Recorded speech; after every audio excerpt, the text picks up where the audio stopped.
Hey folks, welcome to Fishing Lake Country, and I appreciate each one of you for subscribing and watching. Today we're just going fishing. I got off a little early from a job I finished. This is the fall, okay? So I'm going to fish with a few different colors. Fish are hard to find right now, they're scattered. I got to cover a lot of ground. I go to a lot of different creeks, check places I've been catching them, lay down trees, docks, just trying to find some fish. And then sometimes I got to find a color they're interested in. We've had some rains off and on, the watercolor keeps changing and the water temperature is dropping. So finally when the water gets stable and cools off, it'll get better. But right now, it's a little tough. Now look, at the end of the video, I'm going to talk about some of the colors I use today, and I'm going to show you 5 color categories, okay, that are great for fall and going into this late fall, early winter fishing, okay? Stay tuned to the end, and I'll share that with you. I hope you enjoy the video.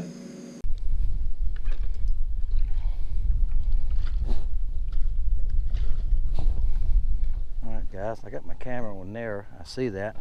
I just got to check it. I just now checked it after I caught a fish. There ain't about 8 fish here, and that's what I'm looking for. These docks that only have a few on them. You know why? When the docks only have a few fish on them, he's just wild. Now I'm telling you, this is why. They're usually bigger fish.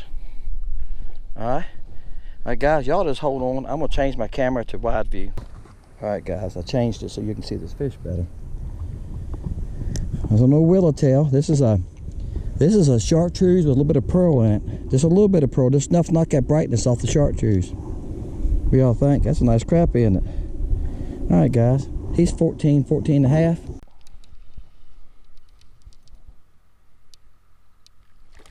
Oh boy, this is a jumbo magnum here, guys. I was toying with these white perch, and I seen them down there on the bottom, and I watched Steve catch them, and I thought, why does that rig he used work so good? So I threw out there. They would follow me. They wouldn't pay attention to my bait. When I jerked it up, guys, real fast and reeled it, they chased it. That's a nice one. So I know why that rig he uses works so well. While the bait was laying amongst them, like we would a crappie, move it slow, they wouldn't pay much attention to it.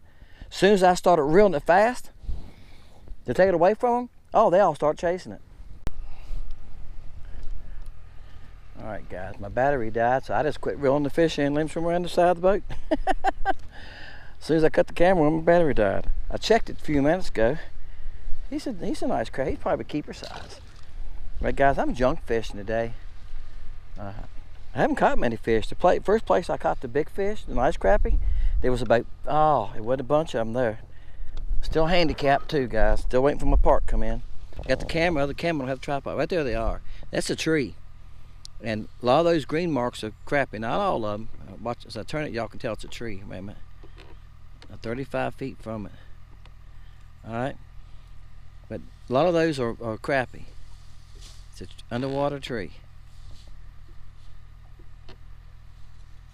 All right, that's what I'm trying to catch them off of. That's the most crappie I've seen today. What I'm doing, let me show you what I'm trying to do. I'm a little distance right now, 35 feet. I'd like to be a little closer. Let me move just a, and with my trolling motor not working right, guys, it's a lot of work. I got to turn my trolling motor right by hand. Y'all know that. See, it'll turn left. It won't turn right. Started off this morning, the first 5 to 10 minutes it worked, then it quit. That's what that switch does. Now I'm gonna give you a better shot. All right, let me move my scope here. Boat's moving, guys. Now I'm 25 feet, so now I can take, at 25 feet, I can cast 25 feet. That's too far, bring it in. All right, I don't see my bait. Sometimes your bait can be hard to see. Now I'm watching the fish. I can tell sometimes where my bait is. If I can see the fish move, I don't see it. All right. Don't come past them. No, wind's blowing too, guys. Yep. I ought to get a lot of views on these last few videos. Sorry as I've had to work to catch these fish and move this trolling motor, right? All right, now I'm watching my bait fall down amongst them right there. Now I'm right amongst them. I see one move. All right. One come up there, but he smacked at it, and that was it, evidently. Alright guys, it's been a little while, I promise you, on this tree I was showing you. But I caught another one. And you know, I made a video a couple days ago. Oop, come off in the net, how you like that? And I'll show you the bait I'm using. He's a decent one, guys. He's probably just had a keeper. He's probably 10, 10 and a half, maybe 11. Alright, look. And guys, I don't get precise on the measurement. I'm just guessing, like I said, in that area. I measure sometimes. Sometimes they're longer than what I guess, and sometimes they're shorter. Look, this is one of those Chartreuse in black, and the black come out on the bottom. The black's supposed to be on the top. All right, I've got some more with me, black and Chartreuse. I'll tell you what I'm going to do.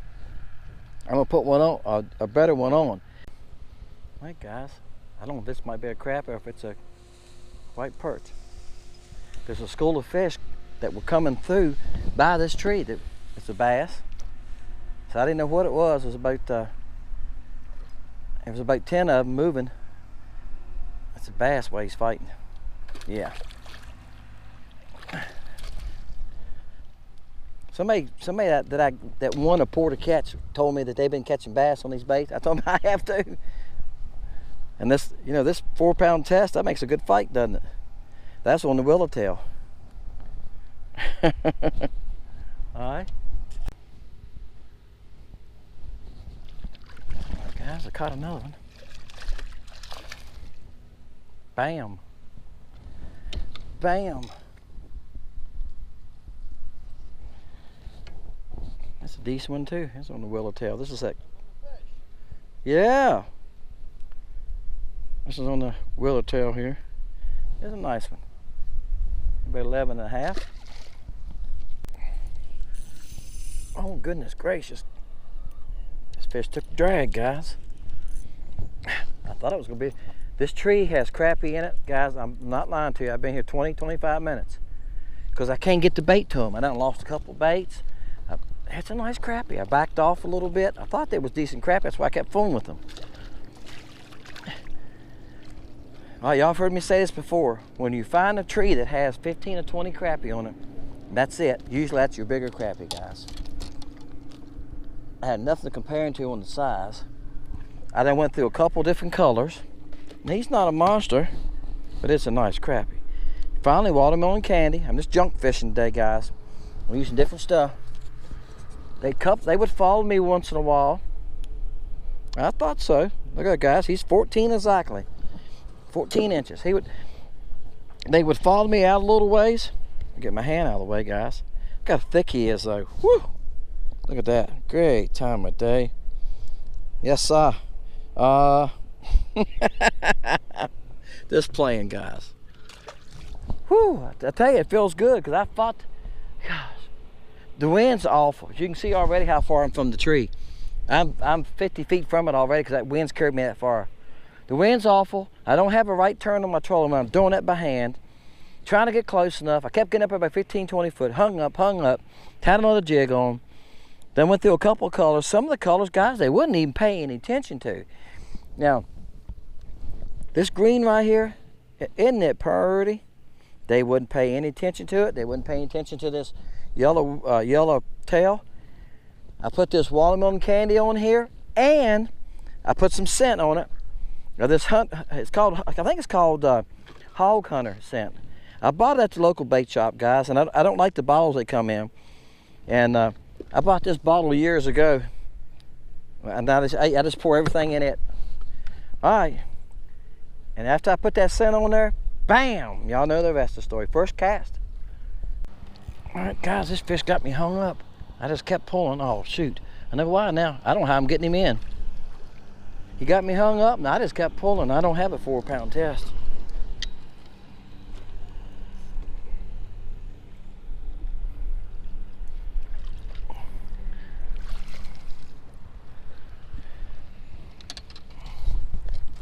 Stop. Stop. I'll get you back in. I'll get you back in.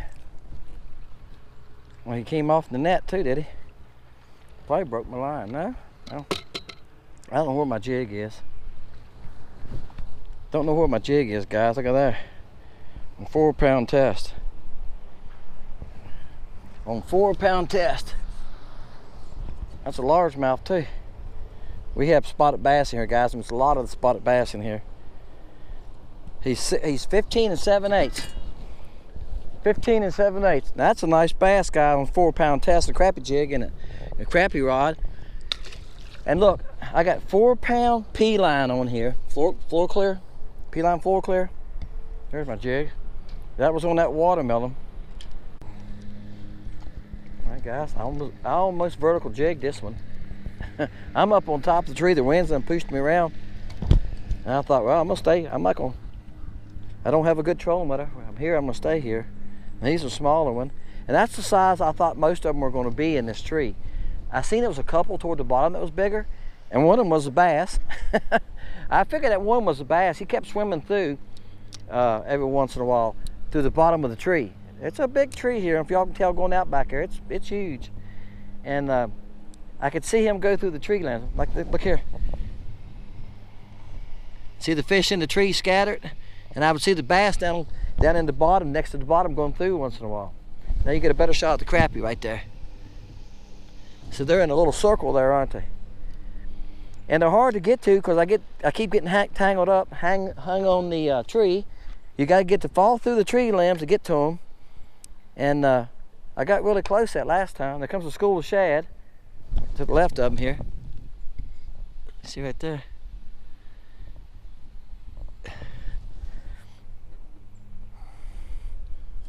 They might get to and get after those shad.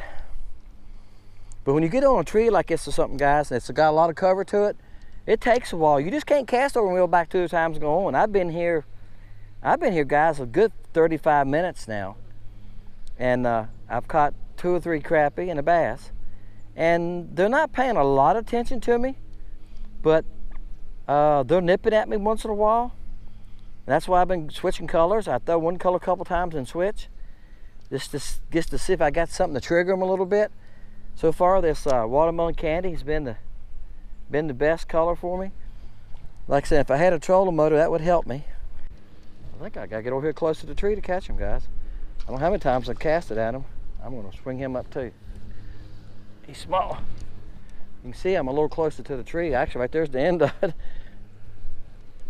I'm about 15 feet from it, where the fish are. Well, I'll tell you what, talk about color not making a difference sometimes, and sometimes color makes a huge difference, doesn't it? You know, I had people ask me, somebody asked me the other day online, on a comment, somebody said, Dennis, why don't you put your favorite 3 colors on there? Or what's your favorite 3 fall baits? And I thought about that. I thought, well, that could be a video, because I'm just doing videos on fishing. But I said, that could be a video. But, and I might do that on the outro, guys, on the end of this video. Because I've used quite a few colors today. But, you know, that, here's the thing. What's your watercolor? What color is your water in your lake? See, right here, the water's pretty clear. Now, I fished the other day upriver further, and you couldn't see, you only see down about a foot. And I used black and Chartreuse, because I caught one today on black and Chartreuse. But black and Chartreuse was working the best. I think your watercolor has a lot to do with it, more than anything, and how much light you've got that day. Is it a bright day? See, it's a little cloudy today. Y'all can tell I'm kind of like I'm shaded, because look, that storm's coming. Oh, I just had a bump. My hurricane's coming. We're supposed to get rain the next 3 days. So I thought I would get out this evening. I finished the job today early. I was working in my neighborhood, and I got done at lunchtime, about 11:30. I come home, changed clothes, got something inside my work clothes, and took off. You know, and ooh, I getting little bumps. I'm gonna give them. All right, my bait's trying to come off. I'm gonna give him another shot here. Well, I'm gonna switch colors right now. This one tore. All right. That's another thing, guys. If you got a good bait, it's a good soft bait, it's not going to last forever. It's going to tear sooner or later. You can't, if they're too hard, you don't have any action. I'm using swim bait blend. Let's try this June bug chartreuse tail. Okay. I'm using swim bait blend, and you know, you can't get much tougher than that. You can go to 2 blend, and then it goes to salt water. Swim bait blend should be perfect. Chris Jones, I asked him on World's Worst Fishing, comment on his one day. I said, that's before I started pouring baits. And I said, what would you use for crappie baits? He said swim bait blend. And I watch his channel, guys. He uses swim bait blend for rubber worms too, and all kinds of creature baits. He said it's a little tougher and it lasts longer. Your baits don't tear up as bad.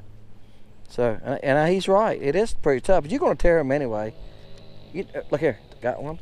You're not going to catch a bunch of fish on a bait. You catch a few on it.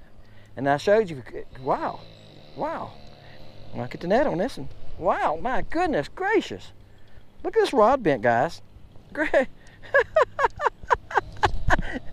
That's what's fun about using a light action rod. How big are you, buddy? Good gracious.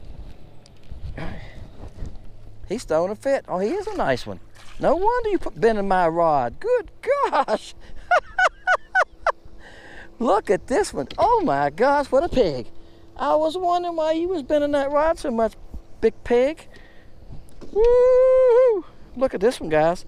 All right, that's June bug chartreuse tail. Look at this one. Woo-wee! All right, guys, put your gas down there.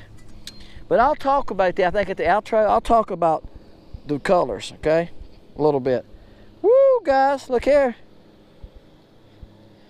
Guys, he's 15 and about he's about 15 and a 16th. What a crappie. That makes my day. Woo! All right. I'm gonna let him go, guys. Here you go. Bam. Gone. Hey folks, thank y'all for making it this far. Thank you for subscribing. Thank you for watching, guys. 5 good colors. Well, you know, if you talk to 10 different people, they're probably gonna name 6 or 8 different colors amongst them, okay? But I'm gonna give you 5 colors that I think that works on my lake that should work on your lake. Let's start saying first your water's clear. If your water's clear, you're not gonna be the color like monkey milk, okay? Y'all been around monkey milk. I made these, so this is my monkey milk. I'm sorry. I showed you the wrong one. This is my monkey milk, okay? It's got a blue tint to it. This is pearl, all right? I'm going to say those are 2 good clear water colors. Some type of pearl that has silver flake in it, and monkey milk, which has got blue highlights, all it is, guys. No pigment in it. It's blue highlight with black flake is all it is, okay? You want a light color like that. It could be the Bobby Garland Crystal Shad. That's a good one. Blue Thunder and Bobby Garland. That's a good one. Those are good clear water baits, all right? Iced tea. It's called lemon. It's called lemon iced tea, I think. That's been a good one for me and the Bobby Garlands. I'm pouring my own baits, guys, and I know that. Y'all gonna say, Dennis, we don't have those. So I'm trying to give you an idea. The next is watermelon candy. I caught a lot on that today. I caught them on this one right here. Guys, it's just a medium green. You can see that. And it's got blue, red, silver, purple flake in it. All right? So you'd have to look through the Bobby Garland stuff. And right off my head, I can't tell you. They have a couple greens that has a medium green, okay, or a medium color. All right? Now, the next one is Chartreuse. Guys, this is Chartreuse Silver Flake in the tank shad. All right? This is a light Chartreuse. And the reason I'm showing you that, there's difference in Chartreuse. There's lighter and there's brighter. Okay? The lighter is probably better on a brighter day. Okay? As the day's darker or the water's got more stain, go to a brighter one. You can get Chartreuse. This is a Chartreuse with silver and black flake. It's done good for me. Okay? So those are 3 good colors. Now, if your water has more stain to it, late in the evening or first thing in the morning, you can get by for more color. This is June bug. June bug and Chartreuse tail. Can y'all see that? All right. This is in the little 2-inch fluke. June bug and Chartreuse tail. That's been a really good color for me for the last couple weeks. All right. And our water's not real dirty. Now, I can say this. As I go up the river toward Kerr Lake, the water gets dirtier. As I go the other way, it gets clearer. So, yesterday I was fishing up the river end, and this is what I was casting on, was black and Chartreuse. Bobby Garland everybody makes black and Chartreuse. All right? And a lot of companies make June bug. All right? That's black and Chartreuse. and that's in a little stinger shad. That worked really good for me the other day in the river end because I had some stains in the water. This is my Willowtail in black and chartreuse. Okay, so there's 5 colors: black and chartreuse, watermelon, which is a medium green, Junebug, a light color like monkey milk, and some kind of chartreuse. And you know the chartreuse, guys, you can find them in every company too. So y'all can find those colors. Those have been 5 colors that have been working for me in the last couple of weeks in this fall, and should continue to work, guys, throughout most of the winter. You start fishing deeper, 20-25 feet on brush piles, black and chartreuse is going to work good, because the deeper you go, the deeper you fish, you got less light, right? This is going to show up better. That black's going to show up better. The Junebug's the same way. It's going to show up better in that deeper water, right? Okay. Hope I helped you a little bit. This is Fishing Lake Country. My name is Dennis, guys. I fish a lot. I'm learning a lot because I do fish a lot. You know, I'm fishing 3 or 4 days a week, trying to make videos, and sometimes, guys, I just go fishing. Appreciate you. Appreciate each and every one of you. Thank y'all for subscribing. Thank you for watching Fishing Lake Country. We'll see you next time. Porter catches on Sundays. Every Sunday I load a porter catch, and there's a giveaway, guys. And I mail out every week. Sometimes I deliver. I've delivered 2 now because it's been close to me. But either way you go, there's going to be a winner. See you guys next time on Fishing Lake Country.